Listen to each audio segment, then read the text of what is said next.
Jabba Tears Podcast. Yeah, Jabba Tears Podcast. Jabba Tears.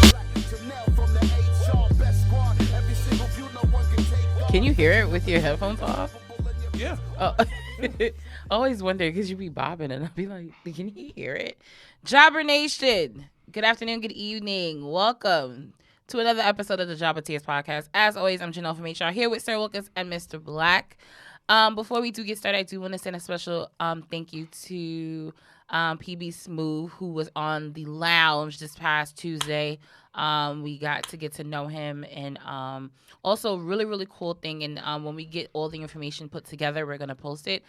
He actually has started up a scholarship in his name to help minority students and at his alma mater. So we will be posting that information real soon, so you guys can donate, because I think once again to have someone be relatively our age and have a scholarship set up for students, underprivileged students, I think it's really phenomenal and amazing. So we will definitely get that information out to you guys very soon. But once again, make sure to follow him on Instagram, Twitter. Is PB is it underscore smooth or PB smooth, PB underscore smooth. We for the further direction because it's kind of complicated to get to it. But if anything, collectively as a wrestling group, we could actually just get them together. Yeah, I was thinking of something, but I kind of wanted to low key wait until like he was on a show up here and do like a presentation to him on our behalf. So I had that in my thought, but my plan that I had was just like collectively like on some like Black History Month, since we always do that. We're not going to be there, but all the Black wrestling podcasts get together, get some large or something, and donate to them as a collective. Yeah, but we could do that on some like, you know what? That's more perfect when we all. That's a summertime idea. Yeah. You got some time to think about it, and once again, shout out to P Smooth once again, give back to the community. Absolutely, where he see the bigger picture, where one hand wash the other, they both wash the face. That's a bar. Before we get started, how's everyone going this week? What's new? How's everyone feeling? We're coming off of one. Oh, thanks to everyone that came out to Legends this past weekend. We are back in full effect. We had Elimination Chamber. It was really, really good. It was great energy all night to see, familiar faces, new faces, old faces come out and watch the Elimination Chamber, which wasn't a bad pay-per-view. Let's talk about that real quick before we get to some topics this week in wrestling. What were your thoughts, ups, downs for Elimination Chamber? I actually I thought it was decent. I didn't think it was as trash as maybe some people might have thought. But what are your thoughts on this past Elimination Chamber? I mean, we did see we got a new WWE champion out of that. So, thoughts on Elimination Chamber? I think Elimination Chamber was a very good. That's a new norm that they're going to do for these B-level pay-per-views. You're not going to overstack the card, but the matches that are on these cards going to be abhorrent, where to give time for these wrestlers. Mm-hmm. And overall, I think Elimination Chambers was collectively as a entirety, it was good. Mm-hmm. Seeing The Miz becoming champion, even though that he might be a traditional champion. But hey, listen. Even in sports, we have transitional champion. Yeah. Look at the Dallas Mavericks. Look at the Miami Heat back in the day when they had Shaq and D Wade. Stuff like this happened. Mm-hmm. But the fact that he able to get the recognition is cool. But overall, it was good. Drew McIntyre, once again, in my eyes, showed that he's not the traditional heel. Face. Because you saw him getting mean. You saw him getting niggas' faces like, yo, what up? Mm-hmm. A traditional heel back in the day would not do that. But now, traditional face will not do that back. Now, him coming to his own, I like that. I felt that loss didn't harm him, but add another layer to like, that's a good way to close this chapter. Drew, you go heal yourself up, and now you go more and do something else. So to me, level scale of 1 to 10, 10 being the highest, it was an 8.5. It was solid. 8.5. I actually really like the fact that low-key, Kofi pinning Randy was kind of dope. Facts. Which was like a hidden, like, if you really, like, if you, like, remember that, I thought that was really unique in doing that. Because I always feel like it literally was when Randall entered the chamber, he literally had beef with every single person in that match. Like, it was like, what? Yeah. Another thing, too. That was genius. Him getting out early. Yeah. It killed every possibility of the Fiend coming back. Yeah. So everybody be like, no. I like the fact that Randy Orton getting out put more focus or emphasis on Drew. Because Drew's the champion, focus on that. Randy Orton was just too much of a distraction to be in one of the final guys. Yo, low-key, the dark horse of both, like, either a chamber was Jey Uso. Jey Uso eliminated mad niggas on the low, and I was just like, clean pin on Kevin Owens, and I was just like, what? This is what we're doing? Sir Wilkins, your thoughts on Elimination Chamber? It was I totally enjoyed the pay-per-view. There was a lot of like long-term storytelling done in every single match. Yeah, it was. Yeah. My only issue is that Asuka wasn't on the card. But they threw the curveball was Lacey being pregnant. Yeah, but the thing about it, you got to figure something out. As a company, you got to figure something out. But sometimes, like how we always sometimes talk about, like, when they just throw shit on the wall just to see if it sticks. It's just one of those things where the title has to come off of Asuka sooner or later. Like, it's outran its course. It is what it is. I just think if they would have just put something together, I don't think it would have had real meaning. Yeah, but the thing about it, you put something together because Keith Lee was out, and you took care of that. Yeah, during the pre-show. Yeah, on the pre-show. Okay. Asuka is your women's champion. There's a difference. It's not a secondary. It's like it's a tag title. That's your women's champion. So technically speaking, she's the face of your Raw women's division. Now, granted, the Lacey Evans situation happened, but as a company, you should have put something together to continue the storyline and make sure Asuka looks like that top guy for your division. And they didn't do that. That was my biggest takeaway from the thing, where it's like, yo, where's Asuka? It isn't like she was injured, because people try to argue that. She wasn't injured. She was totally fine.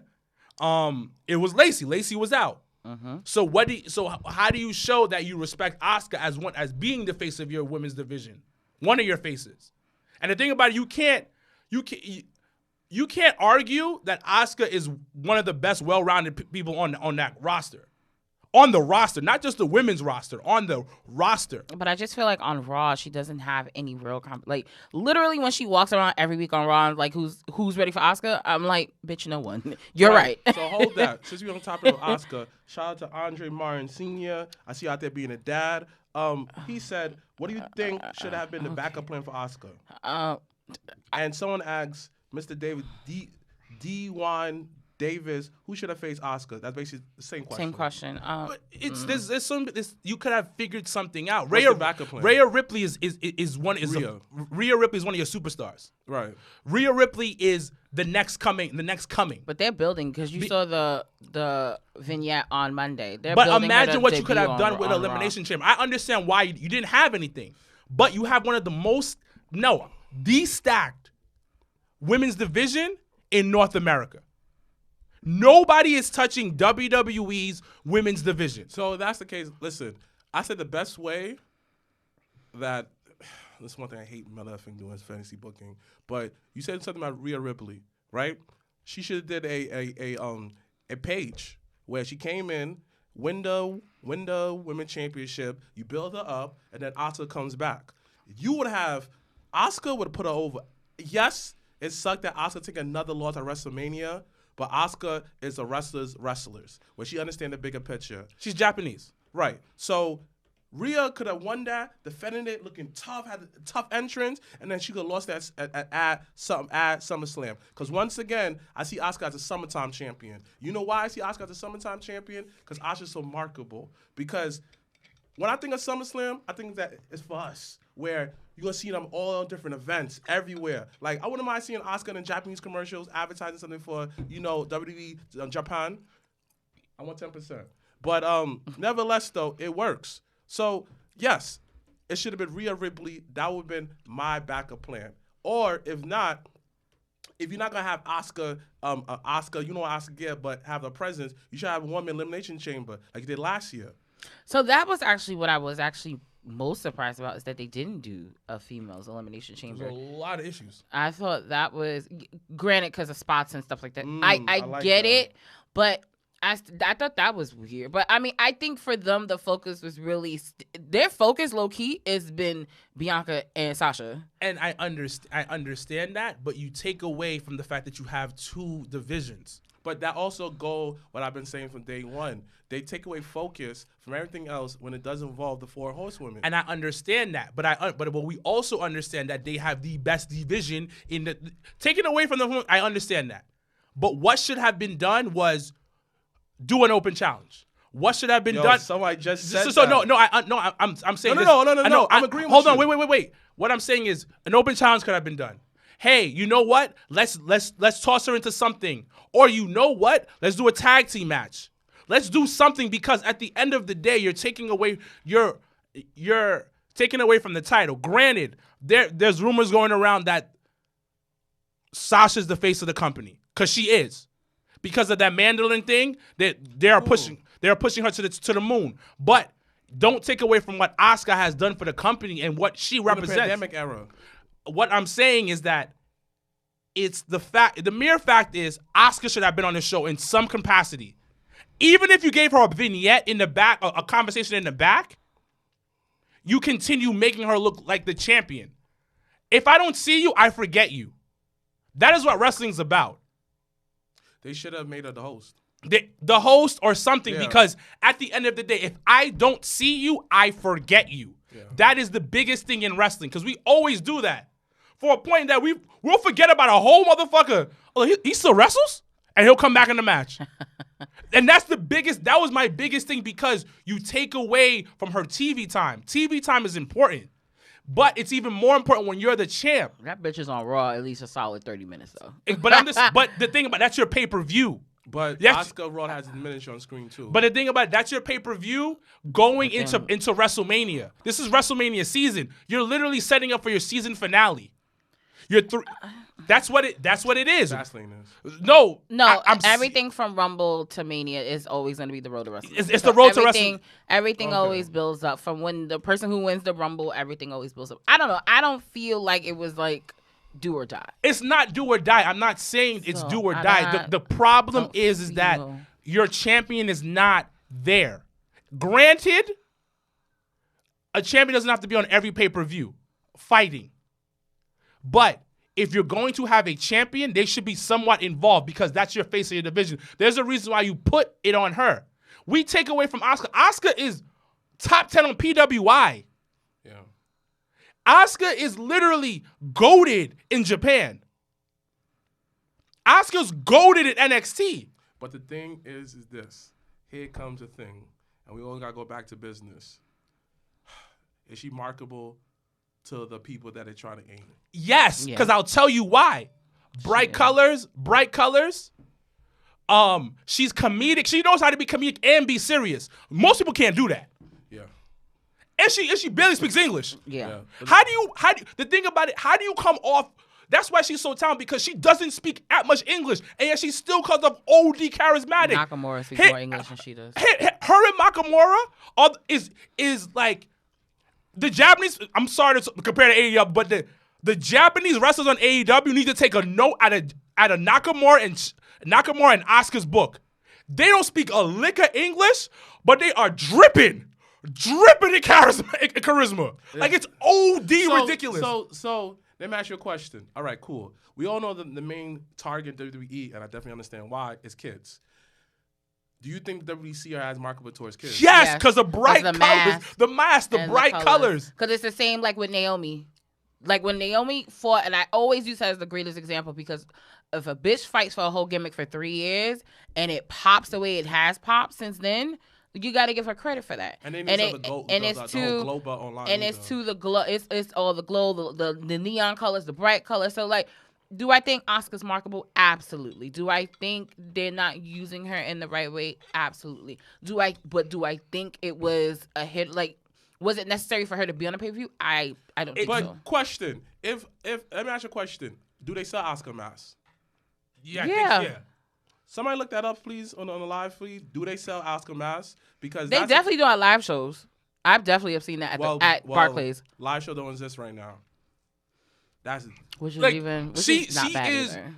goated. she probably injured. No, but she was on Raw, and she got kicked in the mouth, and her tooth came out. Oh yeah, Shayna did definitely Listen, do that. Y'all be sleeping on Japanese wrestlers. No. Okay. Wait. They do. No, Don't sleep on them. Hold on. I pick and choose. Japanese wrestlers. I'm not even talking about their wrestling ability. Their toughness is on another level. Yeah, how they train and everything. There's a reason why I always bring up Shinsuke's over here, cause he doesn't want to wrestle. He is chilling. And y'all, hold on. But before we go to AEW, y'all keep talking about Kenny the God. Slow glow Kenny. Wait, did you watch AEW yesterday? I always do. Trash. Okay. It was trash. Can we talk about Britt Baker versus Nyla Rose? I mean, that was a good match. Where? I mean, listen. Where was the ring psychology in that? Listen. And this is my thing. I will keep on saying this forever. Y'all can focus on the negative on AEW or in wrestling in general. Reason why I don't focus on the negative no more, I keep on bringing it out because it's obvious. Cool. But reason why that I kind of have like it is what it is, for years, I sat down through the PG era with no good alternative. I couldn't watch New Japan how I wanted to watch, or Ring of Honor how the way I want to watch it. Impact was trash. So if AEW have a bad episode, so mother effing what? It had a great main event, Ray Phoenix versus Lance Archer, that was a good main event. I was surprised Lance won. Right, but it makes sense. But to focus on every minute, attack. It's not it's just too much. It's just like, we live in a world where stuff is really going wrong. I agree with you. They need to do better with the women's division. They talking about how we trying to do better. Why the hell is the Japanese division? It's on YouTube. Talk about it. But I'm looking at it from a wrestling standpoint as a business standpoint. So now look, them putting it on there from a wrestling standpoint makes no sense. You try to get the most maximum exposure they can. Listen, John Moxley versus Dolph Ziggler brother, that didn't happen. That should not happen. It should have been the opening for a women's match. Yes.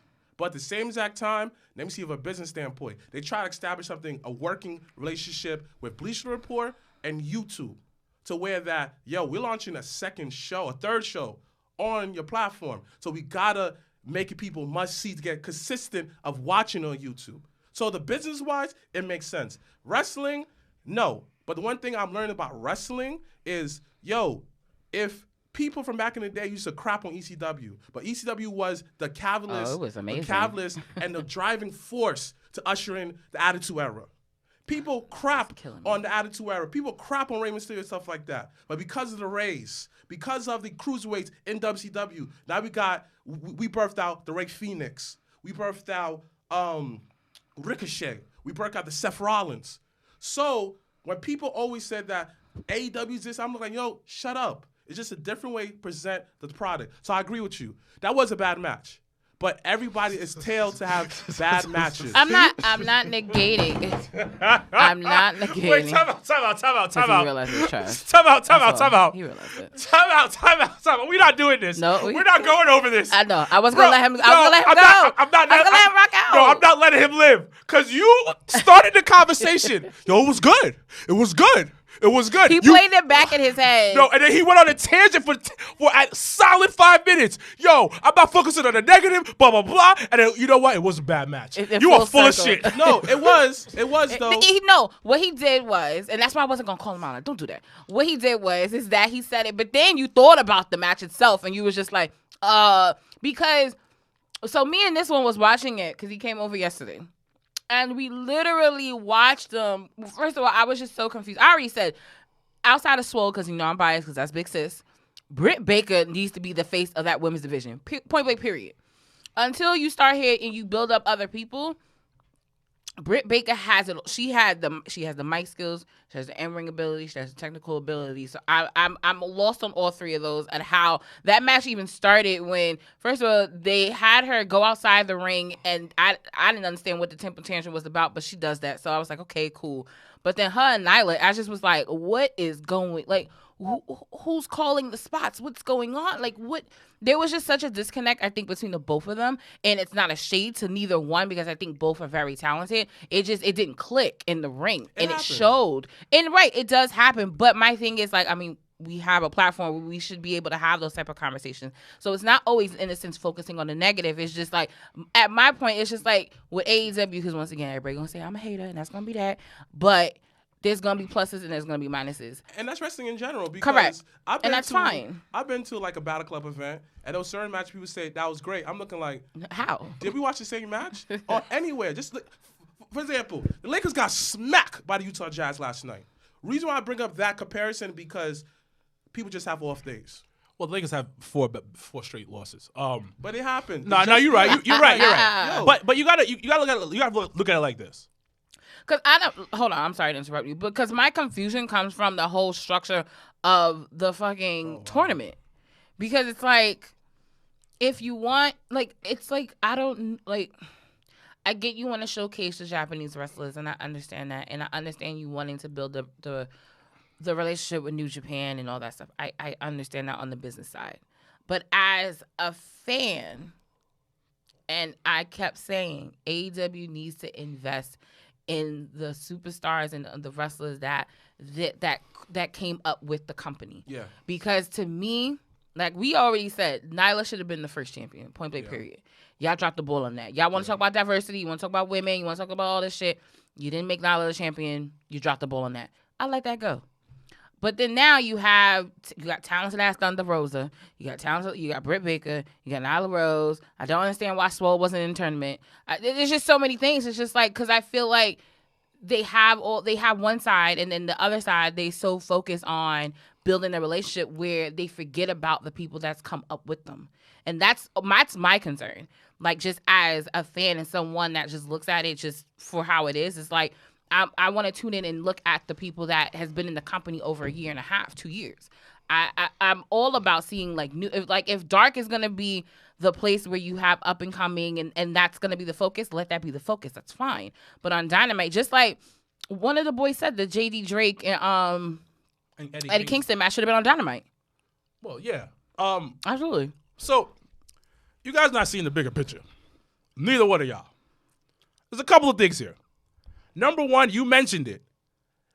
Remember the women's, the Mae Young Classic? Mm-hmm. That was only on the network.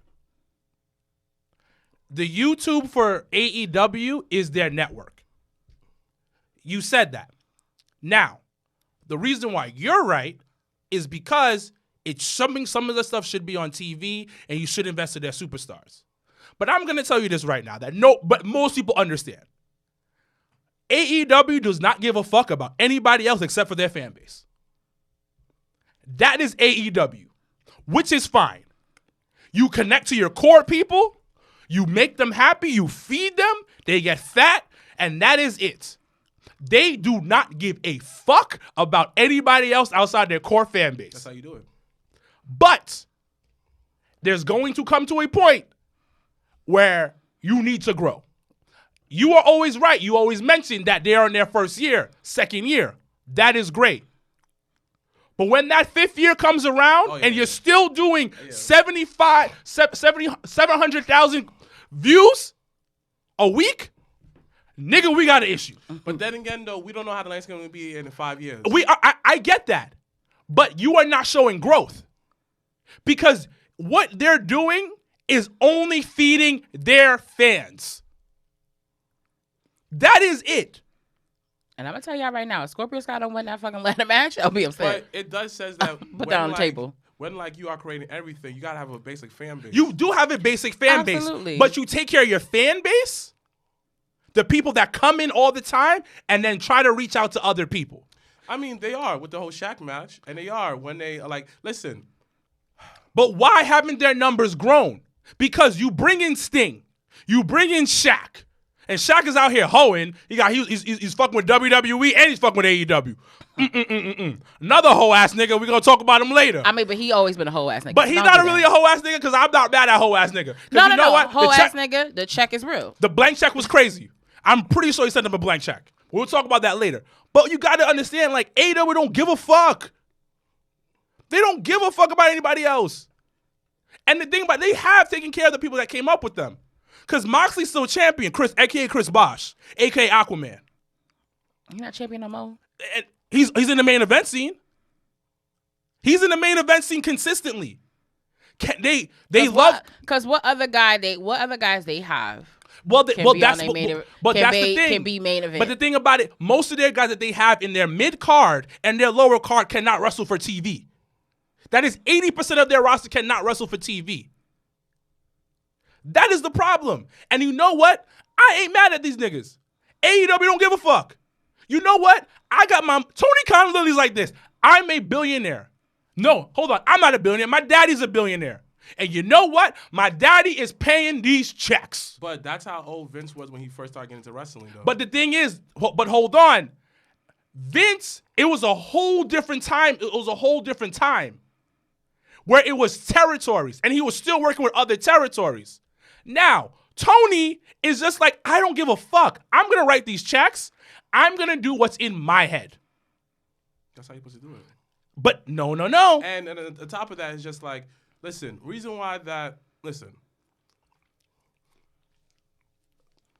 I've been part of 3 startups, probably 4, maybe 4. And each of them ran this stuff totally differently. I see somebody running like Vince. I see somebody running like Tony Khan. I see someone running like a mafia boss. I see someone running this is weird. But the one thing I realized that is just like, it's all about personal preference and is making sure that you doing what you feel is right. They're going to make business mistakes, you know? Vince has made tons of business mistakes. Totally fine. But I agree with you. You just got to stick to your fan base. Now, if 5 years, the numbers are still the same, then that's a different story. But you don't know what kind of conversations that the network's having with them and having with each other. You don't know. Because Kenny put out a tweet a while ago, I don't remember, and he said that if you enjoy this women's match, it was the NWA champion versus Rio. And that had a segment boost. That boosted us, said, keep on showing the network that you want to keep on seeing women on screen. But you don't know what's happening behind closed doors. But why haven't they done that more? Because she mentioned, where is Thunder Rosa? Where is the thing? It's so sad because Anna Jay fucking got injured and she gonna be out for a whole year. God damn it. and that's another thing, because we are in a panorama, pandemic, pandemon, whatever the fuck we want to call it. We in a snow globe. But yet you are focusing on Japanese wrestlers, which is fine, because you know what? Remember what I said? The fan base loves some Japanese wrestlers. Remember what some guy that we knew who just loved talking about Japanese wrestlers' names? Yeah. Exactly. Yeah. So they love it. So that's great.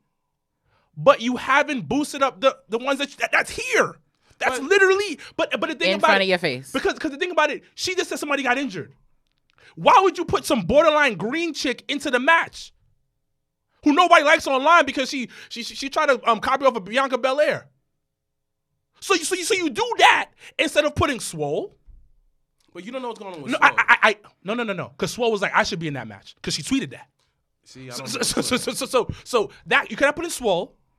You could have put somebody else in to boost it up. The problem is that they don't give a fuck. So why is so Skiki said this? Why does Vince allowed to make mistakes but Tony can't? No one said nobody said that. That's how it seemed like it. No one said that. If that's really how I felt, I would have just said that. So I'm not saying that. It's just like this. When Vince does something, right? Oh, Vince being Vince. Ha ha ha ha ha. When Tony does something, listen. F you, Tony. F you, Tony. I hate you. When why Tony you smiling Khan, for? Why you have arms like this for? Why you happy when for? When Tony Khan covers up a murder, then we can talk about it. So I'm looking like, no, hold on. Listen, his daddy got oil money. So who knows what kind of that's what I'm saying. So I'm gonna tell you this, because that is a great question. Motherfuckers, don't let Vince make mistakes. Because if you watch any type of Raw, any type of SmackDown, or any type of pay-per-view, people are always in the comments, I can't wait for Vince to die.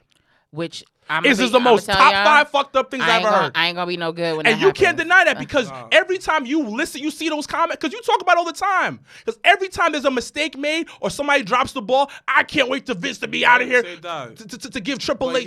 But if I say your mother's a hoe and she just died sucking dick, I'm wrong though, right? But we're not. What? Whoa! Why your mother's Why did that get so aggressive? But I'm just saying though. People get on Vince. people get on Vince all the time. Yes, correct. And the reason why I agree, I don't get on Tony Khan because I actually like AEW. My thing is, I know they don't give a fuck. Someone said this. Shout out to where he said the reason why Vince can make financial mistakes is because he can get away enough to recover from. What? No. That's what you get for reading it and then so, processing. But that's not the thing. So just to close the segment, I know we have to close it. Yeah. They don't give a fuck. And the thing about it, Tony got unlimited amount of money. So he's playing around. There's sometimes when you don't, and this is my opinion, I could be wrong. When this is not it for you, you don't take it, you see it differently. Granted, I'm not saying that he doesn't take this seriously. When it came to Vince, he had to pay back his daddy. So we don't know. I don't know what's going on. Basically bought out the company, bought out the company from his dad. Yeah, I don't know exactly, but Tony, the thing about AEW, they kept promising a revolution. Or change and everything, and that's fine. Thing is, they're not doing change how people want them to do change. But you talk about it so much, it's a revolution where it's literally the same thing that we saw already. And WCW actually did it first, Loki. Yeah, but listen. Sometimes you have to do the same. Sometimes some people say it's a revolution, whatever. And it's like a real life. How many times us black people have to fight for justice? It takes a while. So him having his own revolution, he kind of is. How many times like Juice and what's that group's name? Juice, Tough Juice, not Tough Juice. That's Karan Butler's book. Shout out to Karan Butler. Finn Juice, right? Because of that, because Tony Khan opened up that door, Finn Juice was able to work right now during the pandemic because in the U.S. you talking about David Finlay and Juice Robinson? I was sitting here like, what the fuck are you talking about? So I understand where everyone's coming from, but yo, listen, he kept a lot of independent wrestlers. Wait, they were on Impact. That has nothing to do with Tony. But Tony opened that 5-minute door. It's Tony doing stuff where traditionally that people don't see it. For example, he kept a lot of people employed. A lot of people got those checks during the pandemic. Shout out to like Big Game Leroy from House of Glory. A lot of people got checks during this time. Cool. That's one thing he did. Because he opened a relationship with Impact, Finju was able to work and get some reps in and get money in their pocket because they cannot travel to Japan. So to go off of that, not everybody got paid. Not everybody got paid to be on TV. Well, they got reps in. Not everybody got paid. Well, I didn't. And also, this is what we know publicly.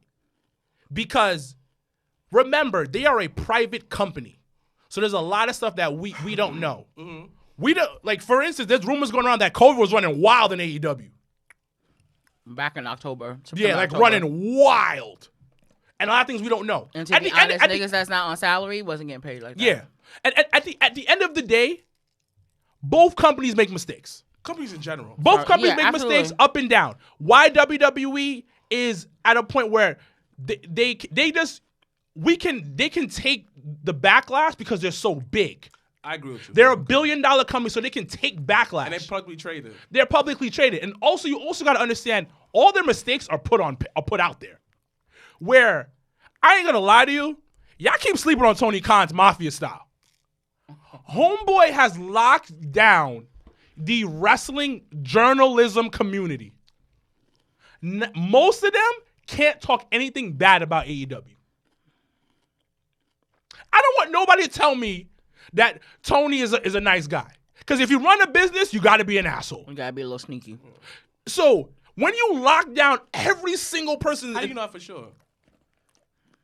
I feel like Jim Cornette mentioned something about that. Jim Cornette mentioned. No. Hold on. Jim Cornette. Hold on. Yeah, But look at way too much a high pedestal, by the way. but hold on. Jim way too Cornette. much. Okay, but Because people can just a couple of dislike months and ago- say what they want about Jim Cornette, but you gotta respect the fact that he knows wrestling. He knows the Right, history. I understand He's that. been in the but, business. Yo, y'all been real wishy-washy about Jim Cornette. Nah, you said that I racist haven't. statement. Everybody's like, I hate you, Jim Cornette. But once he said something, you know, I'm taking shots at this whole WWE marks. When you say something that y'all agree with against AEW, yeah, Jim Cornette, the champion. Y'all put him up like it's some kind of Jewish wedding on a chair. But when you say something that y'all don't like, F you, Jim Cornette, I hate you. This is why Jim Cornette. But wrestling fans are fickle. Super fickle. But fickle. to go off the point, because Tamara mentioned something.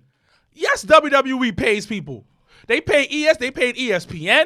They play a bunch of other things. But I'm going to tell you why Tony is so smart. And this is why I kept saying they only feed their fan base. Because the journalism that they pay for is where all wrestling marks go to. Where every single How you know for sure that? because Brian Alvarez is on their payroll. How you know that? Because it's been said numerous times. yeah. And also Dave Meltzer. And it's not a problem because I don't care. Because you know what? Shit. That's how it's I ain't supposed mad to about be. your hustle. And you do forget that at one point that you're right, because a lot I ain't mad of about these that. wrestling journalists used to work for WWE at one point, Exactly. And a lot and a lot of them still works for them because a lot of them get leaks. Like, yo, as a journalist, you gotta work both sides. No. They don't. Some from experience and being in rooms with them, a lot of them used to write for WWE. So they're still cool with a lot of wrestlers, people backstage, people who know the business. So that's why they get the leaks. But what I'm trying to tell you is that Tony was like, yo, I have a new company. Niggas is going to talk wild shit about my new company. I'll put that shit out there. So you know what? All you niggas come down to StarCast. Let's talk. And WWE tried to do the same thing too. Because when NXT was launching, they invited a bunch of journalists I remember. to the performance center to take a tour. Yeah, I remember that. But what it really was, Tony got to them before. And I'm not mad at it. I'm just keeping it a whole ass buck.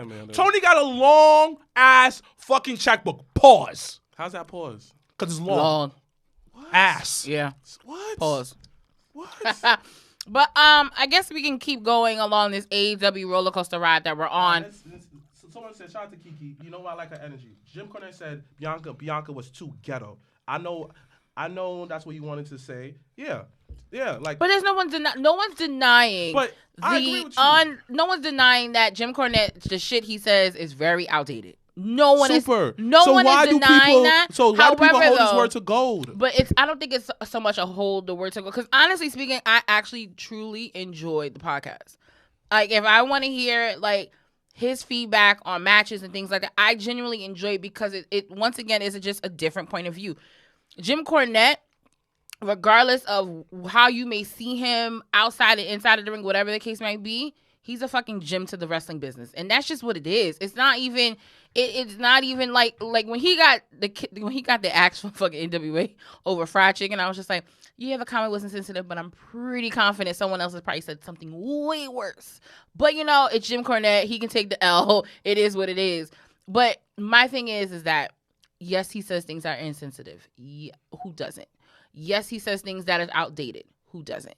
It's just that because of his persona throughout the wrestling business, that's why it's always looked at like, fuck this nigga, what the fuck is he talking about? He's the white Booker T. Kiki said he's the white Booker T. Oh wow, Listen, that's intense. nah. Well, the thing is, He knows more than Booker T though. no. Jim Cornette is the epitome of what wrestling was in the 80s and 90s. That's what he is. He's a white dude from Middle America, South, whatever, and he sees wrestling as anything. But he's super knowledgeable. He's still hold on. He's still a piece of shit. Jim Cornette's a piece of shit. We all know this. But he's a smart piece of shit. Jim Cornette is a nigga you beat up in the back, but you know what? You still cheat off him in math class. You know why Jim Cornette is still relevant and get all the views he do? Because it's a proven fact that wrestling is definitely racist. And a lot of these racist mother effers, black people too, racist against their own kind, supports him. That's why. That's what I'm saying. He's a piece of shit. He just knows a lot. He just knows a lot, He's which a is piece of why shit. like literally almost every episode of the Dark Side of the Ring that nigga's on, because he knows what happened. He was there. He knows the information. No, he's beyond mixy. He's mixing. He's a piece of shit, and then he likes seeing his wife get banged. Which is weird. You see his wife? Ugh. Yeah. Ugh. How'd you do that? Anyway, as I was saying before we got to the Jim Cornette rant, new employee to AEW, Paul Wright, formerly known as The Big Show. I'm sorry. That his theme song is still a bop. I really don't care what anyone says. I still think that Big Show Definitely was in the like top studio doing 15. it. Big Show was in the studio Top doing 15. it. Well, Well. yeah, that was Big Show. I don't care what anyone says. He was in the stew with Jim Johnson. Yo, come here, B. I really don't think that got was you. him, but I mean, I don't care. It was him. It was It him. had to be- it had to be him. No. Listen, there's certain wrestling lore we like to keep up. Big Show sung that. so like what tripped me up too. So like when people do their own theme song, so like the original, well, Sean sings a song. Yeah. Because Sean's a goat. Okay, Yeah. all right, Just debatable. like Triple H. He sung his original one. Want some? This thing on? In That's my head, not I think him. he did, B. He does. That's not. He That's does not how he not sounds. him. That is not. So- that sound like a little. It sound like from kid from Green Day or something. How about this one? Down to the. He said the king part. I know he sang that. No, No, he did. that The was- guy that from was Motorhead. Motorhead. That was Can I Motorhead. please pretend that he said that? Okay, that's fine. But the Big Show, Paul Wright, Andre the Giant 2.0, however you want to call him this week, is a new employee of AEW. He's going to be joining, I believe, their commentary team on AEW Dark Elevate. to elevate. Yeah, elevate. AEW Elevate, something like that. Yeah. I thought you meant elevate the AEW. I was like, Oh, that's what I thought. I was like, he doesn't know how to commentate. Well, no, I actually, no bullshit. He has a great voice. I don't think it's just so much because me doing it before a few times, it's probably the hardest thing I've done ever in life. But I think it's so much easier as a wrestler to come out of that realm and to do commentary. Like, look at Joey. Joey does a phenomenal job on Raw every week. I'm a little biased, but it is the truth. But what are your thoughts on, because it was just funny, because when it broke, it literally was like, holy shit, it was mad random. I thought it was random as fuck. Everybody thought it was fake. Yeah, because I was like, is this true? And then Keith goes, he's like, yeah, it's on AEW's website. And then Izzy put it in the group chat, and it was like, yeah, it's on AEW's Twitter. And I was like, oh shit, it's real then. But what are your thoughts on the move? I think I'm actually really like, I would have rather him on Dynamite if we really was gonna shock the system. But whatever. He's gonna kick JR off. Yeah. I don't see the big deal. Like, okay, Everybody got it. Somebody need a job. huh? I said somebody need a job because No. apparently he was in talks to renewing his contract with WWE. They couldn't come up with a negotiable financial point in the contract negotiation. So that's when Tony put the check on the table and was like, fill it Well, in. who knows? Like, they probably was in talks before that. No, they were in talks. Yeah, so no. supposedly that from what I've read, everybody whose contract is up is open for discussions. And the thing is, I'm not mad at it. Like, we got to understand that wrestlers are just like athletes.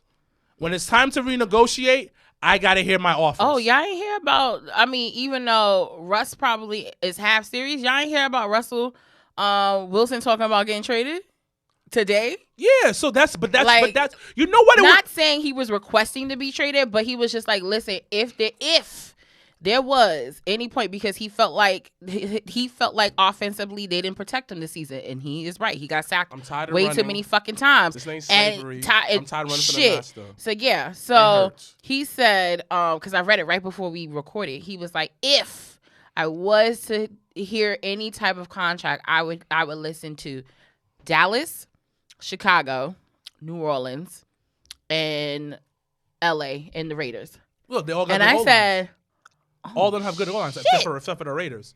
But you have to understand is that, listen. but that's what, in terms of what you were no, saying, like you're right. everybody, Because everybody can talk. so at the end of the day is where am I going with this company? Mm-hmm. Am I going to grow with this company?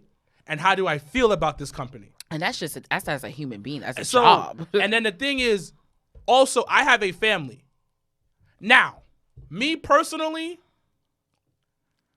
I probably would have leaned more to stay with WWE, but I think he was trying to lean towards that side.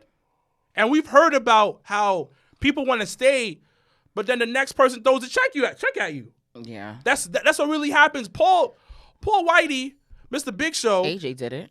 Mr. Big Show was just like, yo, you know what? I'll take this check because I want to do other stuff. And Vince probably didn't see him as doing other things. Yeah, or being backstage or something. Even though he got a whole TV show. It got on canceled, Netflix. and it sucked. And it did not suck. No, this shit sucked. No, it didn't. It was It Kevin was Hart not. humor. It was so Kevin cute. Hart No, humor. It was a cute little show. No, it wasn't I'm funny. not gonna have y'all do that. No, it sucked. It did not suck. It sucked. It did not. Those that are watching, I want to know if you saw the Big show on Netflix. Did you like it or did you not like it? Because it did not suck. Like, are y'all dead ass? No, it sucked. Like I said, But it's okay. It's people I'm have just their own. mad y'all both agreed on that. It More sucked. than anything. I watched 2 episodes and I couldn't watch anymore. No. It sucked. But maybe it just wasn't catered to No, you. it sucked. But It did anyways, not suck. At the end of the day, he just wants to find a place where he can make more money. And probably and- not and- take bumps and shit. But he doesn't. He wasn't taking bumps anyways. Yeah. He Well, I just- mean, he did. That. He let Orton kick him in the head. So he supposedly he was mad about how he was treated during the Legends Night by Randy Orton. That's what he was mad about. But are you? But my. Okay. My thing. So we all read that.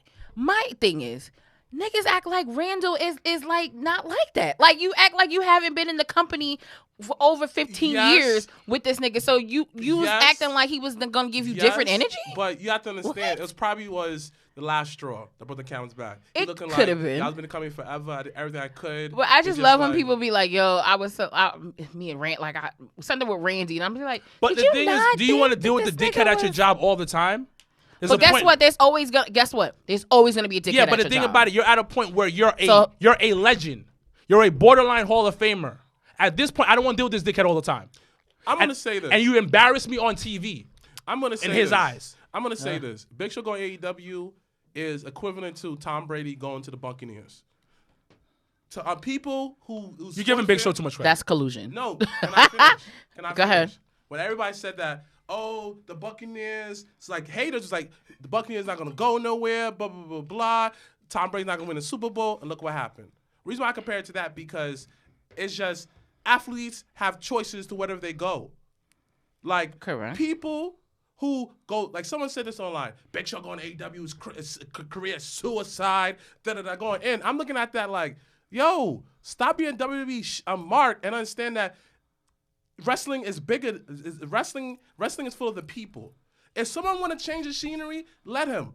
And him going AEW, it does wonders for the business as an entirety. You have another mind on the other side who been on television forever. You forget, Big Show at one point was hella of athletic. He was doing drop kicks, yeah. So him being there is another wrestling mind that you need, and it's good for the business. Spread out the knowledge across. Everybody be so gun-ho. Oh, why do you want all this talent? Oh, AW is still taking talent everywhere. They might be WCW Impact. Bro, it's called the business. Where did Seth come from? Where did Kevin Owens come from? Where did Daniel Bryan come from? CM Punk, Oh, we talked Stone about Cold, that last night with Kevin Owens. like Stone Cold. The list goes on, and vice versa. You get the best of the best talent, and you make them come to your come to your company. So Big Show coming onto this is big. Now when Shaq talks about AEW, which he does on television, yo, Paul White. Of course, Kenny Smith's like, Paul White, who that? Big Show make no joke. No. He's called Paul White now. Boom, advertising. been Paul White. And now people hear Paul White, look like, oh, Paul White, let me look. Oh, that's my nigga Big Show. They'll tell stories about that, and they're gonna say the same story. Well, everybody in the room will go, well. I posted. Yo, it's ironic that Big Show ended up being a headline this week because I had wrote that I think like a week or two ago. I was like, yo, if I ever meet the Big Show, I definitely hit that nigga with the well easy. But no, my thing was, and we'll move on. We're actually talking about another person that just got signed to another company. My only thing was, I took it at when I heard the news, I was surprised, but then I was like, my surpriseness came from the fact that even though All right. people give WWE match, shit for a lot of stuff, the one thing that Vince is really big on is loyalty. And I just never wanted it to be where he would then, essentially feel away or feel like, the loyalty just wasn't there. Because look what happened with Taker. Taker was supposed to do that StarCast shit. And Vince hit him with the, Sir, who you more loyal with the loyalty card? Ortega didn't know. Okay, but that was my thing because I was like, you know, when the ship was sinking in WCW, Vince saved that nigga's whole career. It wasn't sinking then when he left. Yes, it was. He was wasn't. unhappy. He was underpaid. He was unhappy. He wasn't getting TV time. Everything was always NWO. He couldn't do anything. You said the ship was sinking. You didn't say the passenger was drowning. No, everything. If you watch During it, that- I'm no, gonna no. find the name of the documentary that he said it himself. He said everything was. He really said the inmates was running the asylum, and he was talking about Kevin Nash. He was talking about Scott I seen Hall that and them. documentary too. So- But it wasn't during that time. It was still hot though. Like WCW was hot during that time. It was coming to a point. It had one hole in the water started getting into the boat. But it wasn't like how it was when Vince Russo came on board. That's when the ship was like this. No, That's actually, different. when Vince got in it, when Vince Russo got in, remember Titanic when the ship went in half? That's what that was. Shanti said when Big Show left, it already hit the iceberg.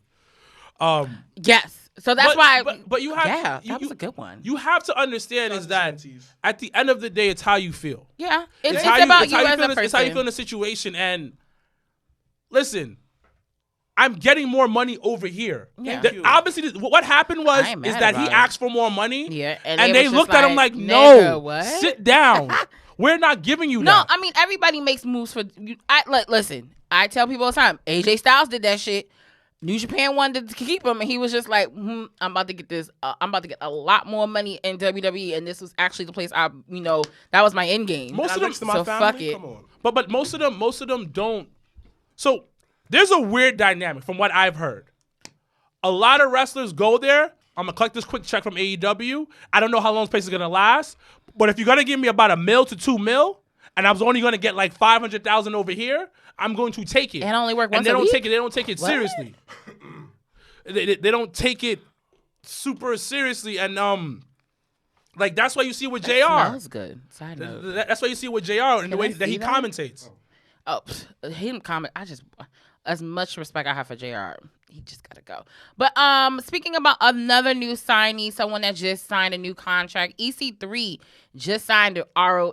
Yeah, I saw the promo. I am really excited. ROH really is doing some shit low key that it's like, yo, if you don't, and it's unfortunate because like if you don't watch it or if you don't keep up with it, you're not gonna know. So outside of EC3, shout out to Shane Taylor and them winning the 3-man tag team title this past week. yeah. Like shout outs to them for that because I was just like, yo, Shane Taylor is the #1 person in that company that's been like, yo, I want to be able to create this door for people that look like me to come in and have a say and have a voice in this company. And he's done every single thing to do that. So shout out to Shane Taylor just off that. But EC3 being signed to ROH, I just think it's a really, really good pickup for them. I think it's a really good pickup for him as well because that's the type of place where you could be the face of the company.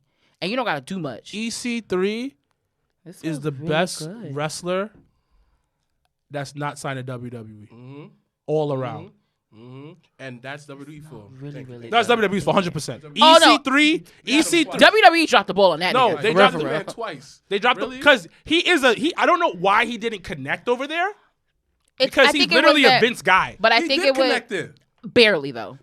I felt What? like Him no, and Velvet drew that beef? no. Come on, I G. felt like NXT. I felt like an connected EC correct. I Right. feel like an NXT connected. Once he got to the bigger stage, there No, was a whole the there problem- was a no, really and really big He disconnect. should have stayed in NXT longer. Correct. He was That's not his choice. No, I'm explaining to you.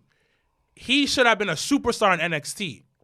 He should have been a superstar, even a mid-level guy in WWE because the dude has everything. Now, him right now, if any, like, I want every independent wrestler to look at EC3 and take notes. The dude created his own brand from scratch after he left WWE.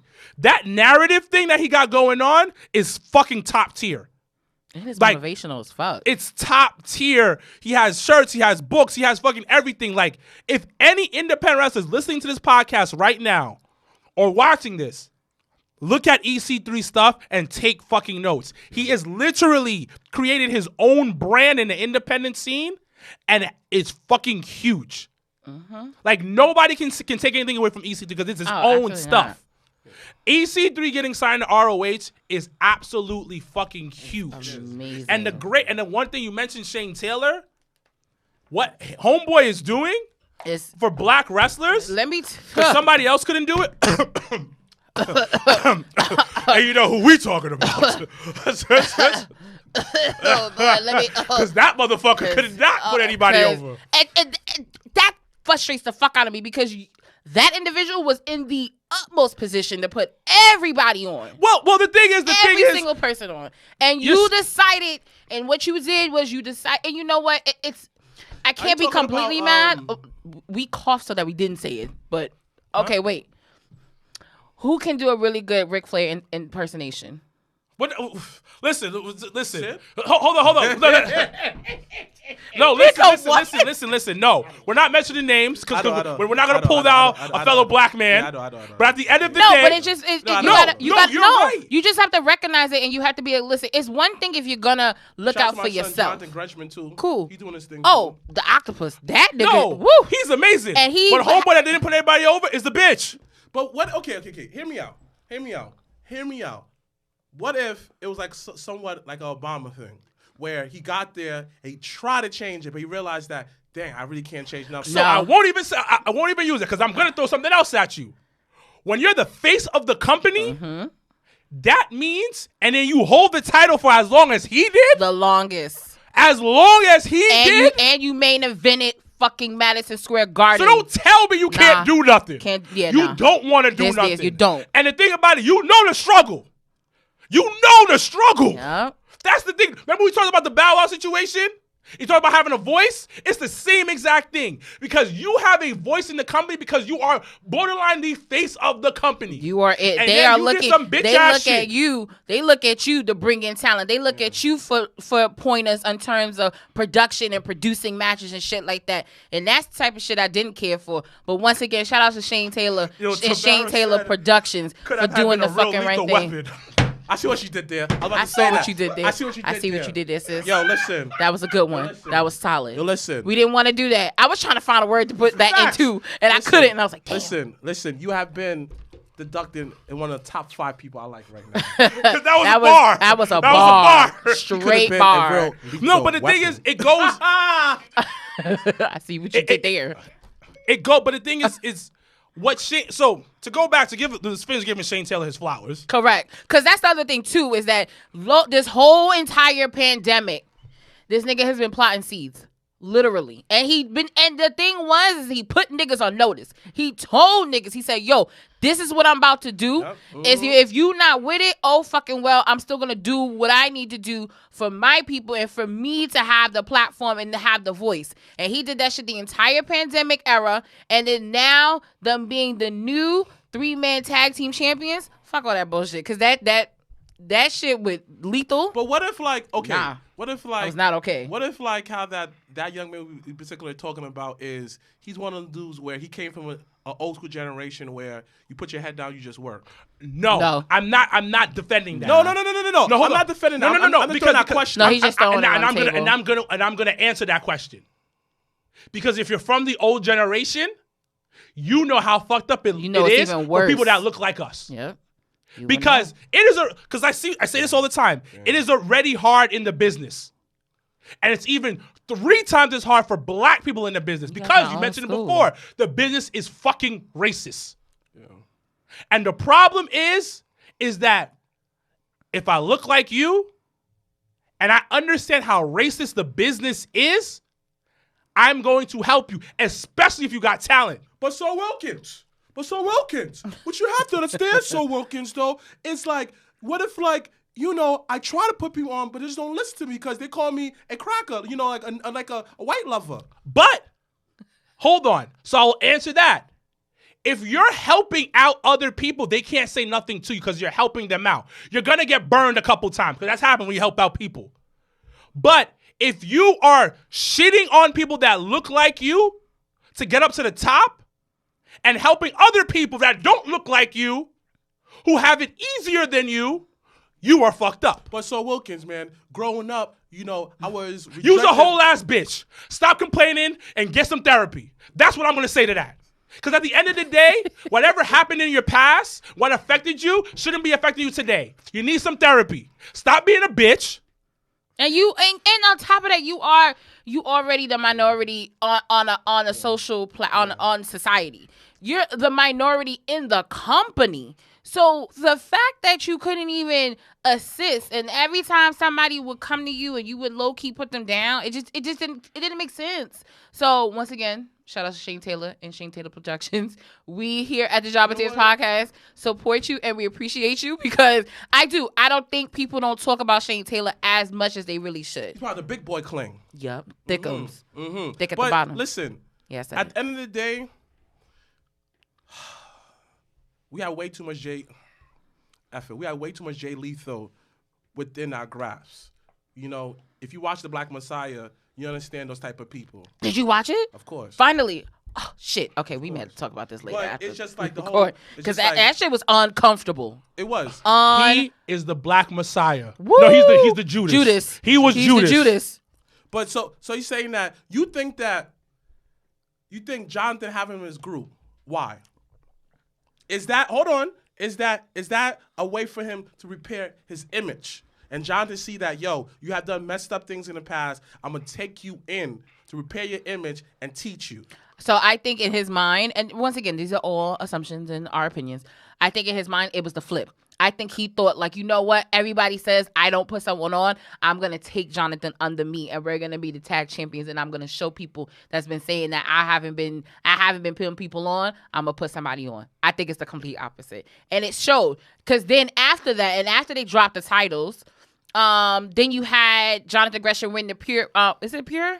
Yeah. The Pure Champ, they brought back that title. He won it, yeah. And then basically he's cultivating his own division within ROH off of that title. So it's like I think that he thought, and it probably was slick because no one else probably would have noticed it, but I saw it, boo, that you thought you was gonna bring under the only other nigga in the company and bring him up and then be like, well, nobody can say I didn't put no one on. Yeah, okay. That's fine. That's all right. I'll allow it because it was Jonathan Gresham, and I like him, and I think he's talented as fuck, so that's okay. Gresham is taking Jay under his wing. Let's read some of these comments, man. Okay, sure. Before we get into this week in wrestling, and we can talk about Smacks. What happened on? It says that, let's start off there. It's a lot. It's a lot. Some people call him Uncle Tom. Some people say shout out to Miss Bell. He said he got some theory. That should be on a shirt. I definitely need to be on a shirt. I'll give you 1% of it. Wait, what? He said? She said, get some therapy. That needs to be on a shirt. I'll give it 1%. That's Miss Bell. He's scared of them people. Facts. It's just like when Chad Gasper said, you can tell who's looking out for themselves and who's part of the crew. Because he definitely said that when we interviewed him. Mrblacc. Y'all don't mean okay. He treated he treated Ring on like a Southern territory. Shade Taylor Promotions. Yeah.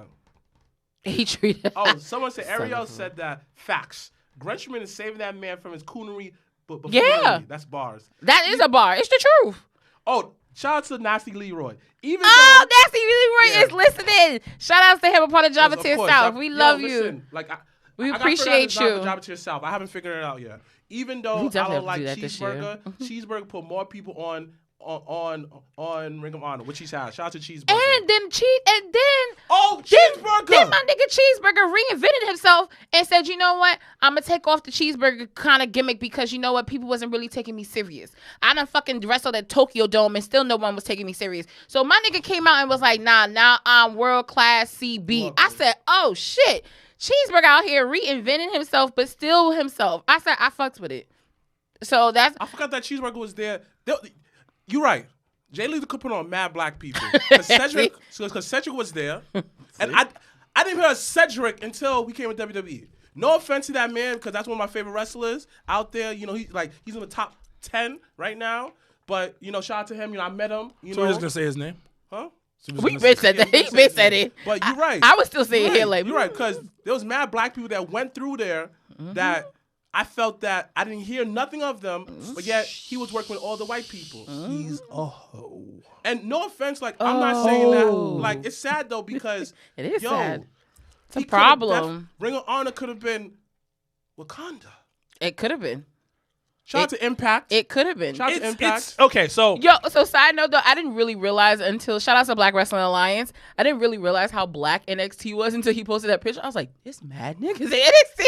well, I was like, damn. But I said that though. Remember, I kept saying that. No, but it just I'm a visual learner. So when I saw the picture of them putting like I think they had posted I think WWE had on Instagram had posted a picture of like them like all the black wrestlers on NXT for Black History Month and I was just like, yo, it's mad. But I literally said that last year. I was like, yo, there's gonna be a ton more black wrestlers in wrestling because we have the opportunities now. And I said and we even have now, schools. even now though, and It's not. I even said it's gonna look like the NBA. I said wrestling is going to look like the NBA years to come. it's on its Okay. way. It's gonna be. You're right. Because it's gonna be. Yo, the Briscoes are white. Yeah, they white. They're white. If nobody knows this, I thought they were yeah. black too, Why? No. but they're white. No, White. because okay, so I thought because of how they talked, I thought they were Spanish. I thought they was like Nah, Spanish I always knew it was white. for Because me. But it wasn't until I went to a ROH show and I saw them and I also saw their parentals and I was like, oh, they white. They from the woods. They just white. But I still like the Briscoes. I love the I like Briscoes. the Shanti Briscoes. says they didn't even show the ones that's still in the PC. I mean, listen, it's gonna be. It's like you're right. It might be a whole bunch of people in wrestling, but it's gonna be like the NFL, where it took years to have more black quarterbacks, or it's gonna be like the NBA, and they're gonna embrace the brothers. Look at what happened to Tampa. They have no choice All but the to embrace. coaches at the Tampa Bay Buccaneers, your reigning 2021 Super Bowl champions, they were all black. So I think once again, when you mentioned it, and we probably just got to pull back the tape of the archives, that there's a transition in wrestling and it's been going on. And that's why I said there was a gift and a curse of us living in a pandemic, because it being the pandemic, that transition was able to actually hit the reset button. And which is why I've been telling any and every indie wrestler, male or female that I know, there is no excuse of why you cannot succeed going further in 2021 and beyond. Because as of right now, there are so many different opportunities and so many ways that you can look at fucking Christian Casanova that just got signed to NXT. That man has Yeah, shout out been to him. Yeah. like 3 years wrong. 3 years strong. exactly. You know what I mean? Like Shout out to it's him. people I met like him that before, with too. the He's mad cool. dedication and you putting in the work. That's why I literally tell all the boys. I said there are no excuses. There are none, because guess what? And shout out once again to PB Smooth when we interviewed him, when he was just like, the advice he got from Matt Cross was basically stay ready. And I didn't, and even when he said it then, I was just like, okay, cool. But now thinking about it now, it's like, right now, you have to be ready, because you never know when you're going to get your number called. You never know when somebody's going to give you an opportunity and say, yo, I need you to come and try out, whether it's Impact, whether it's AEW, where it's ROH, whether it's WWE, whatever it is. Like, you always have to be ready. So my wish and my hope for all indie wrestlers of whether you're black, white, whatever, blue, brown, it doesn't matter. Just always be prepared for when the opportunity comes. Don't make an excuse for it, because that shit is just invalid right now. Like, niggas is surviving a pandemic. There's no excuses. It's the NBA. I'm telling you this. The reason why is because we didn't have the opportunities before. The reason why wrestling went mainstream, and nobody's going to admit it, Black people. is because of black people. Yeah. We are the reason why it went mainstream. But the thing is that nobody want to give credit for. What was UPN9 basically was? Black. Oh shit, because Moesha was on there, the Parkers was and on SmackDown. there. Exactly. SmackDown was on And there. Black people love wrestling. Yeah. And They still do, low-key. Yeah, we do. They still do, okay. All right, so let's, while we do have some remaining time left, let's talk about this week in wrestling. Once again, we're coming off of the heels of not only Elimination Chamber, on the AEW side, they are preparing for Evolution, which is we will have our viewing party on March the 7th at Legends. So come out to that, especially if you don't want to spend like $80 on a fucking AEW pay-per-view. Might as well just spend $80 on food and drinks and have a good time with us at Legends. But let's talk real quick about this week, because I'm telling you, and listen, I may have to next week if Bobby Lashley wins. I may have to publicly apologize to Bobby Lashley next week on the podcast. You've been on Pod Lashley for a very long Yeah, time. so I may have to. The I may walking on have again. to. I may have to send out the apology letter next week if he does win, or even if he doesn't, because what they're doing, and everybody was in an uproar, low key. When he lost the title, he didn't get pinned, so they still made him look good and made him still look powerful. And then, once again, MVP is the fucking gem of WWE, and I really don't care what anyone says. It's just like, yo, this man literally has cultivated not only a stable of black strong men, but now he's positioning Bobby to take this title. So, what are your thoughts and stuff about this week in wrestling? What's some things that caught your eye? What's something that you were like, damn, like that really happened? Because, you know, I may have Shout next out week to have to the say new sorry to Bobby. TNA champion, you know, it is official. Moose. Oh, so You he know. won the real title? No. The thing was about it was like Oh, he Lord. beat up Jake something, right? Oh, Yes, okay, yeah. That's his name. Yeah, so he beat up Jake something because Jake something was fighting his cousin in a table match. So then Okay. he came out and Moose beat him up, and then the guy VP, whatever the guy name is, says that you want to fight. I made you rounds. You says crap and made him say you're champion now. So then he officially instated the TNA champion as the heavyweight champion, and him and Jake something fought, and he beat up Jake something in the main event. So, but does does Moose still have a fake title? Is what I'm asking. No, it's official. Like Oh. he's like yeah. He's like official. Impact, like Rich Swann isn't champion anymore. They both champions. Oh, wait, excuse me. Yes. Yeah. Okay. He is. All right. He's TNA champion. It's official now. He's official heavyweight champion, and Rich Swann's Impact champion. I'm about to. Mm. Shit, Okay. Yes. an idea. All right. Yes.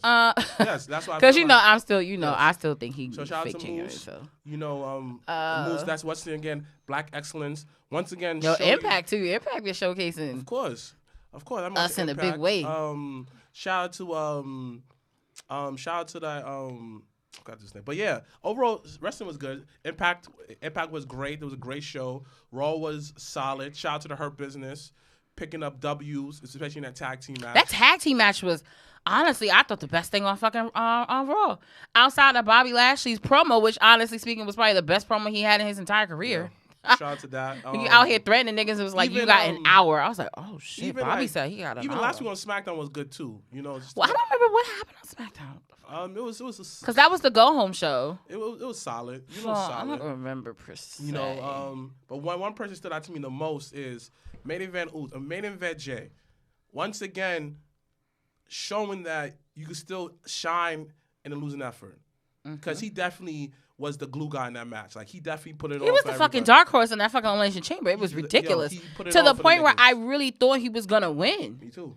And once Like again, I he was, did. like that was a roller coaster ride. I was not prepared for because when he pinned Kevin Owens cleans, I said, "Oh, I'm signed off." So let me ask you guys a What question. happened?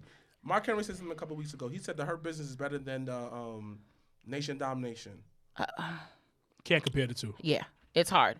They're I two say they're this. two different types. It's hard because of actually because and that's the kind of one thing that it is what it is. But when you think of Nation of Domination, you off rip, you think of Farouk, you think of Godfather, you think of D-Lo, you think of Mark Henry, you think of The Rock. You forget the actual original members and what the foundation of Nation of Domination was. And it didn't have anything to do with it being just about black people. It was about people that felt injustice. If anything was to compare Nation, it's fucking injustice on MLW. Like, I was just like, I don't understand when people be like, oh my God. But it's just like, oh, it's fine. It's whatever. I think But I think they're two different. I think the Hurt Business is better because If I had to choose, I probably would say the Hurt Business was better. because Hurt Business is bringing in money, and the Hurt Business is presented a lot better because think about it. You got a former cruiserweight champion, a current tag team champion. You got a former IC U.S. champion and a current tag team champion. You have a former MVP, U.S. champion, and the first ever New Japan IC champion, and Bobby Lashley. His accomplishments alone is amazing. Those four men has amazing accomplishments, and the fact that when you think of the Hurt Business, you think of business. And it was so diverse within their style. Because you forget, at one point, the Hurt Business was always on Raw Underground, and you felt their presence. So that was that was always my issue with Hurt Business in the beginning. I was just like, these niggas, you supposed to be hurt, but you always losing on fucking Raw. But then when you get to Raw Underground, niggas is wilding. And I was like, what? They started establishing themselves. Like, and I feel like, as far as it's like, if I had to choose, if I want to be on some, like, if I want to be just pro-black into the struggle, during that time, it makes sense. Yes. Look, the Hurt Business makes sense for this time. But the Nation will not make sense for this time because people are way too sensitive. The Nation was good for that time only. But the Hurt Business is more of a timeless classic where, like, anybody can relate to a guy making business. Anybody can relate to that. But even though Owen was in the Nation, but was he really in the Nation? Did you really feel his presence? Not really. You know what it was? I think for the storyline purposes, he did. I just think the bigger picture, that's not, like, automatically who you think of. But yeah, if I had to pick and choose, I probably, like, right now, I would probably Shanti said that the Hurt Business is bringing in money because wrestling is less racist than it was when Nation did. Because, like, honestly speaking, and that's why I love watching, as much as people low-key just, like, you always talk about Attitude Era. If you go back and watch Farouk, fucking promos, before the Nation would come out, you were like, this is the most intense, and I don't know if he's serious or if he's playing. Well, the thing is, it was built, like, it was built to build up The Rock, though. Like Shanti said, it was built to build up The Rock, the Nation. But at the same time, nah, because that was not the original plan at first. Like the Rock came on the Nation later on. So you honestly speaking, I think the Nation put on The Rock. Yeah, but it was to build him up. I think it was to showcase him. I would say that's to build him up. That's where you joined the group to elevate him. But that was later on. No, that was the point of it because you're like he wasn't hitting. The Rock came back after injury just because he did a babyface run. So they're like, you know what? Let's put him in the Nation. You have Farouk, who is a legend. At that point, he was a legend. Yeah. You have Farouk, who's gonna put him under his wings, gonna help him out. You have Mark Henry, who also needed help, so you're gonna help him out as well. You have D'Lo, and you also have Godfather, who at the time Godfather was a big backstage person. He had a lot of influence backstage. Yeah. So you put The Rock in there. Now they're in a group.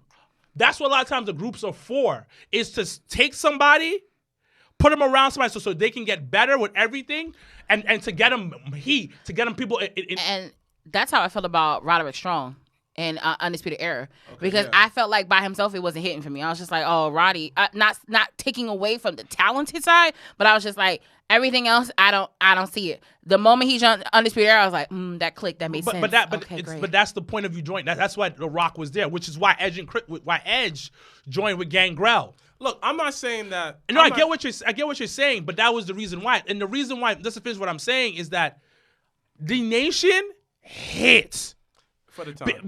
It would have hit even today. People are too sensitive. No.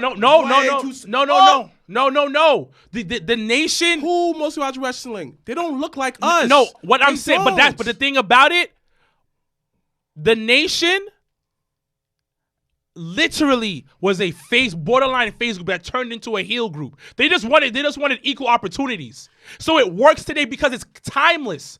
I'm not taking away from the Hurt Business is timeless too, but the way the Nation hit, it would still hit the same way today. So my only concern with it hitting today is that why it worked then is that you gotta have other groups to go against them for it to make sense. Well, if they have other groups today, they'll do the same thing. But the thing about it, them running wild and trying to get equal opportunities during Black Lives Matter, George Floyd type of things going on outside, you hitting. Yo, you right. So that's how I feel. No, you're right. So I agree with you, but you also have to understand that the crowd is way too sensitive. And knowing that, listen, I agree with you. It will hit. But it will not hit as hard as it did before because WWE was really the Wild Wild West. They were able to say certain stuff. It was able to mention Farrakhan. Now you mention Farrakhan on screen? Oh, we don't want this man on screen. None of that. You cannot be as raw as you want. But the thing is, even if they didn't mention Farrakhan, even if they weren't as raw, they can still talk about the main problems because the Nation's main problem was they weren't being respected because of the color of their skin. They had a whole thing with DX was putting racist stuff in their locker room, spread across their locker room. That still goes on today.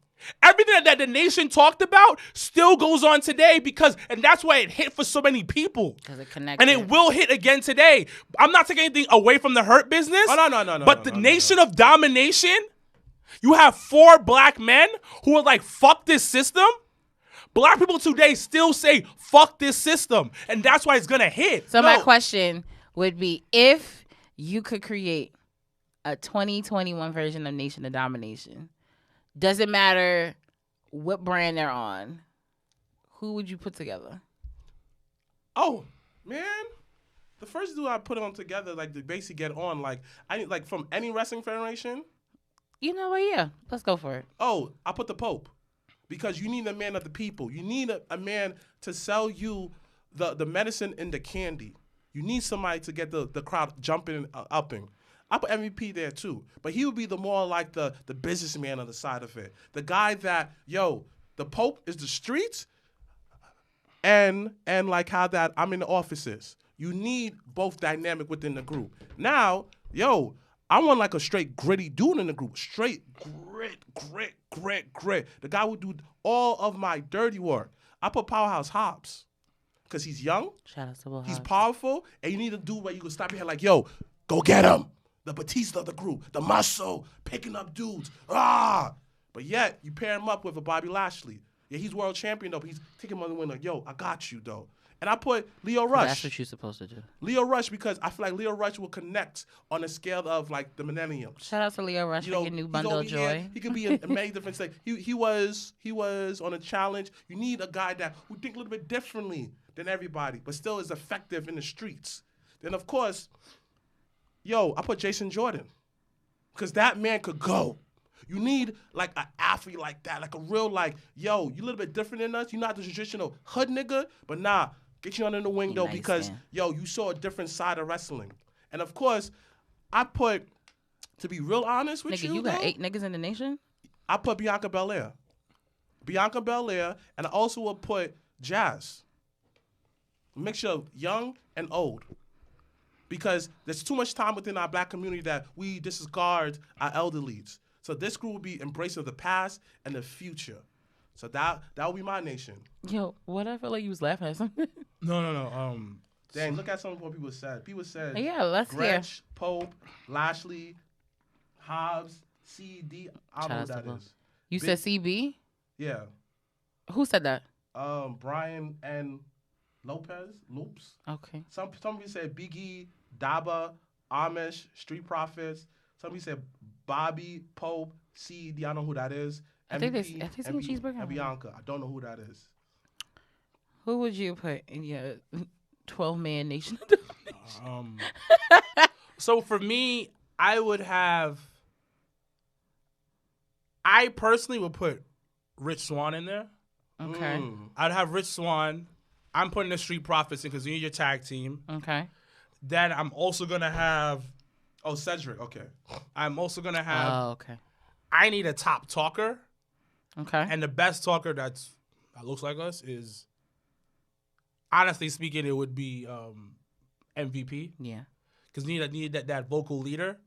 And then I would have Keith Lee. Okay. Keith Lee being the bigger dude, being the muscle, being a nicer guy, but still like, we got to change this up. Like yeah, that type of thing. And I'd probably throw like one more person in there. But yeah, that's me from right now. Someone said Bobby Lashley, MVP, Powerhouse, Amos, Martez Ford, and Bianca Belair. Fine ass almost. Shout out to Raw Underground putting him on and change his own image. Yo, so when I was watching Raw this week, and because the week before, I kept saying, why does fucking Braun keep bringing up Shane? And I didn't get it. And I kept saying, why is he bringing up Shane? What's your beef? And then this week, and then when Shane first of all, when Shane came out and fucking did his little kick 1 2 1 2, I fucking died. I said, oh my God, this nigga's like almost 80. Why are you still doing that shit? Yo, he died. He died doing that. Died. He came out hot. Like, I was like, what are you doing? It's just Raw. So then when Shane came out and then he was talking to Braun and he was like, no, I think it's a bad idea. And once again, shout out to Braun Strowman because I didn't think he had it. And he was like, you're dumb. Like, I was just like, yo, this is actually a really good segment. And then it clicked. after the segment, I think Braun's beef with Shane is from Raw Underground. And I was just like, yo. And I kept sitting there. I was like, why does he keep beefing with him? And I was like, oh, shit, because he kept coming at him on Raw Underground. So I felt like, I was like, oh, okay. So if they go at it at WrestleMania, it just made, I was like, okay, I get it now. That's a good way to reintroduce Dabba Kato. Yeah. Kiki says Shane always just wants to show off his J's. Yo, he be having whack ones. The But 23s, the 24s. Like, but girl, you couldn't even see that shit from the ramp. Like he, like literally, it looked like he shot out from a cannon. They said that It's bad cheeseburger funny. is the Black Judas. That's. I think Leroy got beef. That's what it is. Oh, He said that too. okay. I was Like, gonna say, they think I he's beefing don't with each really other. Yo, Leroy, like, agree what's your with beef that. Cheeseburger? Like, what's your beef with But cheeseburger? okay. Like, you took your girl or something like that? On dream shit. I love you, girl. What else, real quick? I gotta catch up on MLW. That I do know. Yo, we fucking lost it when we saw Jacob Fatu last week, and we had went out. Shout out to if you are in the South Jersey, kind of Philadelphia area. There's a promotion you guys should be on the lookout for. Is GSW. That crowned Alex Hammerstone their world champion this past weekend. Me and several of us, I went to the show. But I really do think they have the working relationship with MLW because there was a lot of guys on there. Richard Holiday was on the card. Jacob Fatu made an appearance out of nowhere. So we saw Austin Aries, who looks phenomenal. Bro? Austin Aries was looking amazing. We saw who else did we see? Oh, Stephanie said Michael you watched Elgin. Young Rock. Okay. Shit, I only watched half of the second episode. Shit. Because I got to the part where he was, first of all, the school bus shit had me dead. He's I haven't like, watched it yet. oh shit, all right, never mind. Yeah, We can't talk about it then. It's a good show. Wait, what about the first episode? Of course, it's good. Okay. I haven't watched it yet. At all? No. Oh my, okay, so your homework for next week is to watch the 3 episodes. No, I'm because gonna watch it online. I the just haven't had the next time. Every time I was about to watch the it, next one comes When does it on. come on? It comes on Tuesdays. It's yeah, on Hulu. I was. Yeah, it's on Hulu. What was I doing on Tuesday? I was doing something on Tuesday, and I couldn't watch it. That's But why. Young Rock, once again, Dark Side of the Ring should be coming back on TV soon. Their first episode, they have already said, is about Brian Pillman, which is really, really going to be good, I think. So I think this season is going to be really interesting with the certain areas and topics they're going to talk about. So I'm trying to think what else wrestling TV wise is going on. But yeah, Young Rock, it's a cute little show. Like if you haven't. And I like the guy that Plays Older Rock. that interviews The Rock like in the beginning. So you'll Jimmy, see. yeah, he's from. So Fresh Off the he's Boat. from Fresh Off the Boat, and I fucking love that show. So I was like, oh my god, this is so good. That's crazy. Like the parents are the more the breakout stars. That's crazy. Yeah, but first, oh shit, you didn't watch the damn show, so I can't even say. But the Ric Flair person, that was a no. That was I didn't see that one. I No. didn't see it. I That's didn't the see second episode. So I Episode was 1 like, was good no. though. And the Andre, I didn't think it really looked like Andre, but okay. He has his he does like He does, but he doesn't. I was just yes. like, How could you replicate Andre? Andre had a disease, bro. I get it, but Andre like, you can't replicate Andre. The dude that played Andre, that's the best you can do with a healthy human being. I guess okay, fine. I did not. But I love the mom. In The the person that nation plays the nomination. Rock's mom is super. I think That she's looks just like the, his mom. That's not his mom though. No. Right? Look just like her. No, the person that I don't know. I gotta find out who the actor's name is. Whoever is playing Rocky Soul Man Johnson on that fucking show, That was good. that is that is creepy, like almost Yeah. like. The smile. Why do you everything, look the like swag. him? His parents look just like their Oh parents. my god, it's so His mama creepy. showed- And the his mama Alpha and looked together, Sika is really good too. Actually, Yeah, they someone did. did tell me that they was like, "Yo, wait till you see the Alpha and Sika, you really think." No, she's Samoan too. So She look good, yeah, though. because you can't duplicate. You can duplicate everything else. She could get it. You can't if you're gonna play a Samoan, you gotta find somebody that's Samoan to play that because they all have the same fucking features. Oh, shout out to Hollywood. So yeah, Yeah. that is what it is. Yeah. What else? Last minute or two. Those that are watching on the live feed, what you have any questions for us? Actually, we haven't actually. Maybe next week we'll do that. We'll start off with some comments and questions from you guys watching online because we haven't done that in a while. Oh yeah. By the way, on this day, I'm in readmission, y'all. That's the day it happened on this day. What happened? when Roman Reigns came back. Nigga, actually, you know what? On this day, happy birthday to fucking Ric Flair. Thank Someone you. said, Shanti, yo, why she so messy?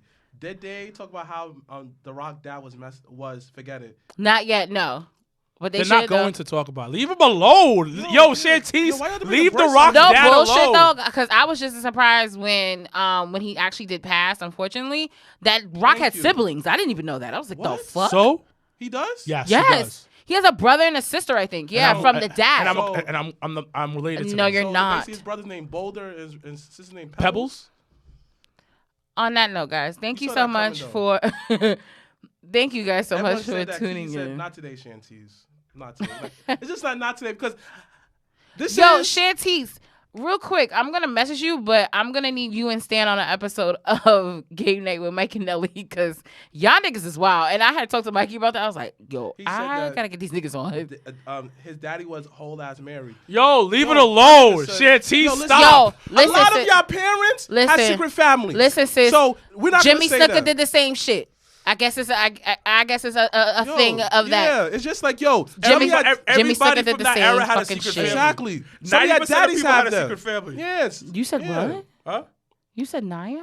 I said majority of people, Oh, I was about to say, I thought you said Naya. I was like, shit.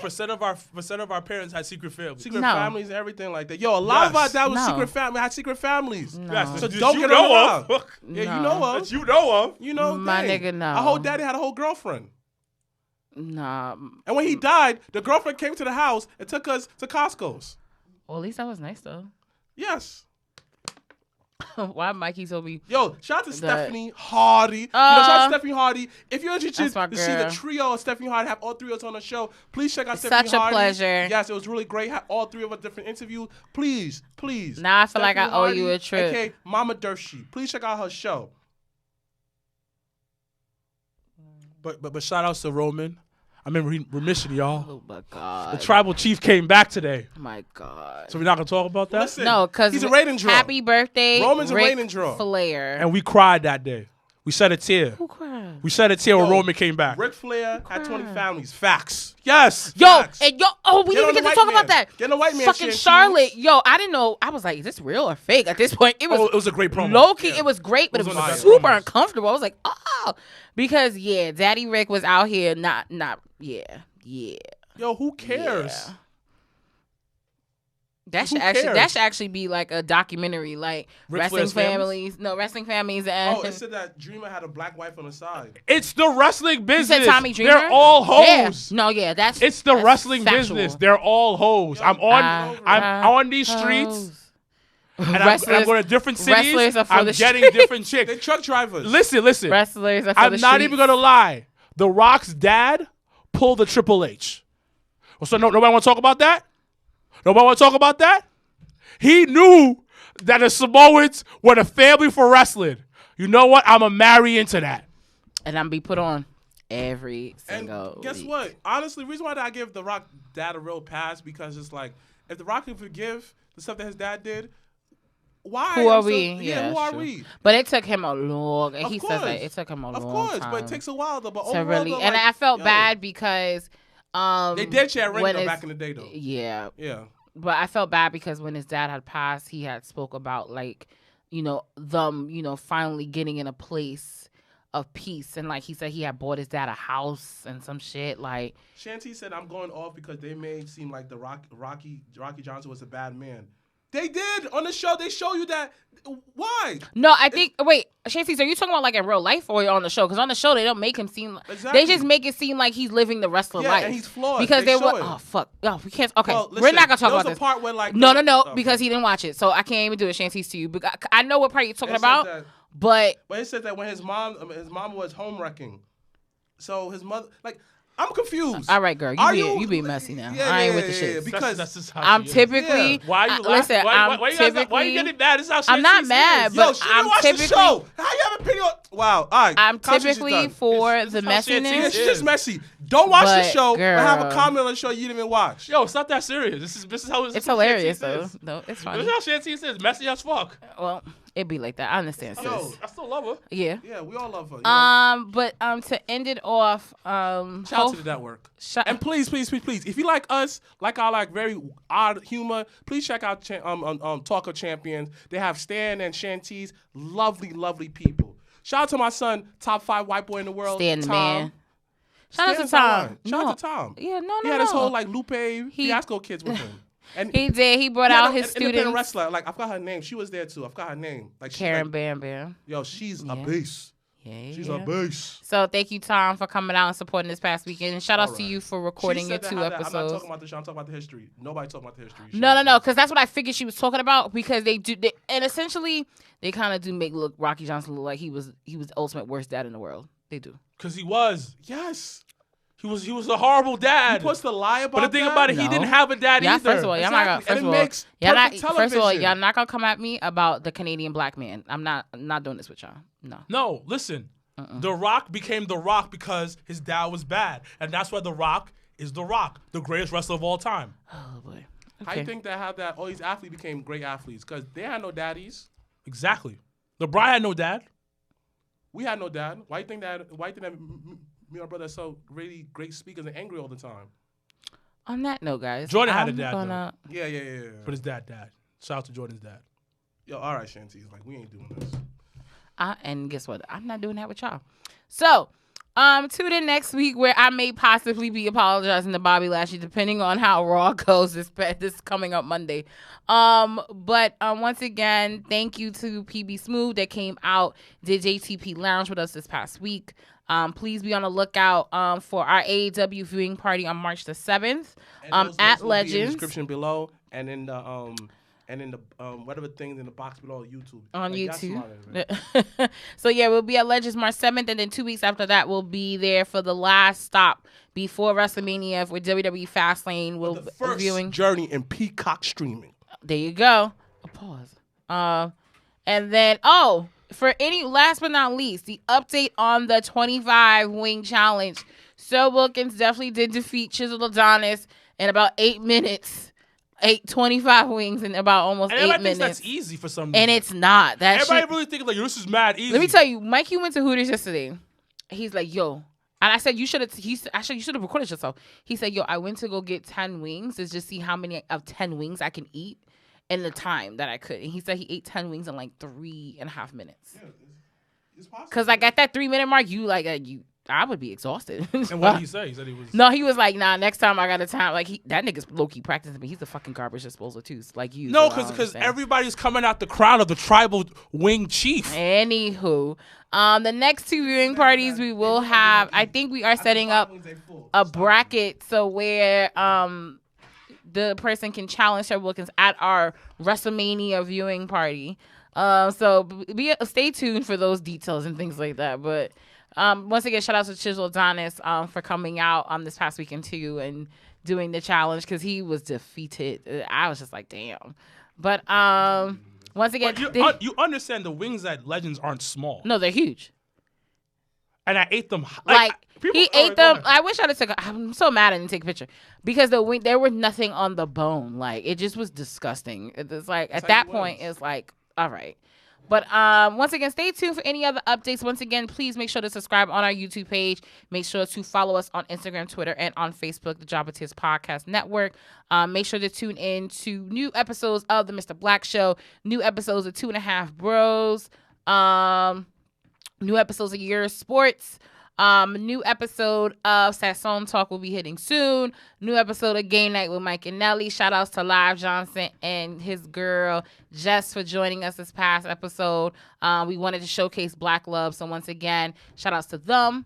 Anything else before we go? Probably not. As always, I'm Janelle from HR here with Sir Wilkins and Mrblacc. Hashtag Black Excellence, because, we like to put people on. Hashtag we are out. I was over, got the hands in motion. If you go with rolling, no need to focus. Traveling states and over oceans. You gotta wait till your coast chosen. Try to have lines outside the show like Harry Potter releases at Barnes & Noble.